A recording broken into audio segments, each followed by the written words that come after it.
नमस्कार, prime news देख रहे हैं आप। मैं हूं आपके साथ पूजा मोहन पांडे।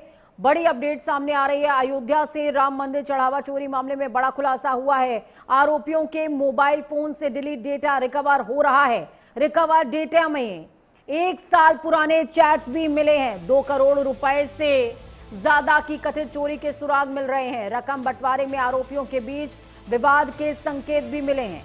डेटा के आधार पर पूरे नेटवर्क लेन देन की जांच में पुलिस जुटी हुई है।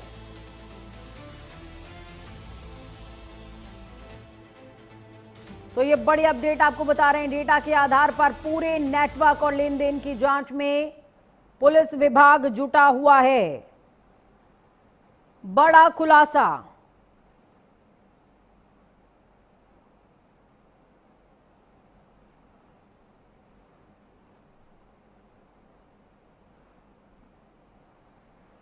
तो ये बड़ी अपडेट आपको बता रहे हैं। देखिए, जो डेटा फोन से डिलीट हो चुका था उस डेटा को रिकवर किया गया है और इस बीच ये बड़ी अपडेट सामने आ रही है। रकम बंटवारे को लेकर आरोपियों के बीच विवाद के संकेत भी मिले हैं।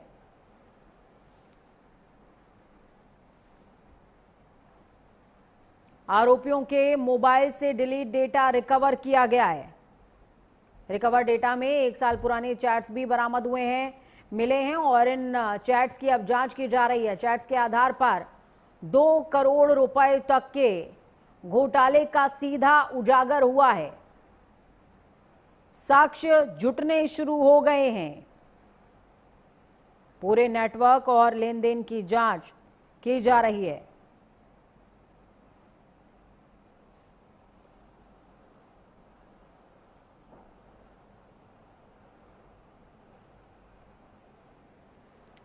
रिकवर डेटा में 2 करोड़ रुपए से ज्यादा की कथित चोरी के सुराग मिल रहे हैं। ये बड़ी खबर आपको बता रहे हैं। और इस बीच एक और बड़ा खुलासा हो रहा है जिसमें यह कहा गया है मंदिर से जुड़े तमाम लोग चेकबुक का इस्तेमाल नहीं करते थे। उन्होंने बोला है कि चेकबुक मेरे पास नहीं है। इस खबर पर ज्यादा जानकारी के लिए ग्राउंड जीरो का रुख करते हैं। फोन लाइन पर अमित मिश्रा जुड़ गए हमारे साथ में। अमित, गोविंद गिरी सीधे तौर पर कह रहे हैं कि चेकबुक उनके पास नहीं है और सीधे बैंक ट्रांसफर का इस्तेमाल होता था, और दूसरी तरफ डिलीट डेटा भी रिकवर हो रहा है जिसमें 2 करोड़ रुपए के घोटाले के सुराग हैं। बंटवारे की लड़ाई है। बहुत कुछ अब पता चल रहा है धीरे धीरे। जी बिल्कुल। देखिए पूजा, जिस तरीके से कोषाध्यक्ष स्वामी गोविंद गिरी के ऊपर भी सवाल खड़े हो रहे थे कि आखिर में अगर कोष की चोरी हुई है तो उनकी भी जिम्मेदारी है। हालांकि वो अभी इस सवाल से बचते नजर आए थे। उज्जैन में भी पत्रकारों ने उनसे सवाल पूछा था, लेकिन अब क्योंकि देखिए कल बैठक होनी है, उससे पहले ही उनका बयान आया है जिसमें उन्होंने कहा है कि मैं कोषाध्यक्ष हूँ, लेकिन कोष कार्य में मेरी कोई भूमिका नहीं थी। बैंक खाते में मेरा हस्ताक्षर नहीं होता है, मैं अर्जित हस्ताक्षर नहीं करता, मेरे पास चेकबुक भी नहीं है, भुगतान सीधे बैंक ट्रांसफर से होते हैं। ये बातें उन्होंने कहा। इसके अलावा उन्होंने कहा कि चढ़ावा गिनती से मेरा कोई संबंध नहीं है। काउंटिंग की जो एसओपी मुझे 1 महीने पहले ही दी गई थी, एसओपी 1 महीने पहले ही मैंने देखा कि क्या एसओपी है।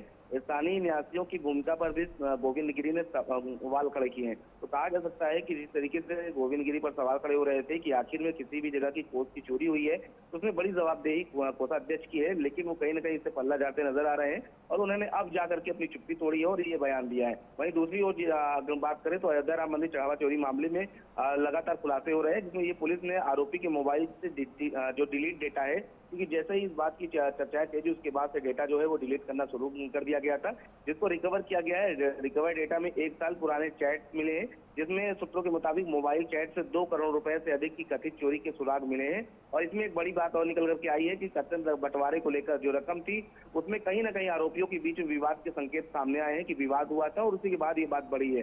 पुलिस रिकवर हुए डेटे के आधार पर पूरी नेटवर्क को और पैसे के लेन देन को लेकर के चीजें खंगाल रही है कि आखिर में किस तरीके से पैसे जो है वो बांटे जाते थे, क्या विवाद रहा है, कितने पैसे जो है वो निकाले गए हैं। तो साफ तौर पे इन तमाम चीजों को लेकर के पुलिस जो है वो जांच करती हुई दिख रही है। चलिए, बहुत शुक्रिया अमित हमारे साथ जुड़ने के लिए, हम जानकारी साझा करने के लिए। तो देखिए, अमित मिश्रा जुड़े हुए थे जिन्होंने साफ तौर पर बताया किस तरीके से ये पूरा मामला बढ़ता हुआ 2 करोड़ रुपए को लेकर के खुलासा हो गया है। रकम बंटवारे में आरोपियों के बीच एक तरीके की विवाद की स्थिति भी बनती हुई नजर आई थी। लेन देन की जांच पूरी तरीके से की जा रही है और पुलिस विभाग, एसआईटी टीम लगभग हर पहलू खंगाल रही है।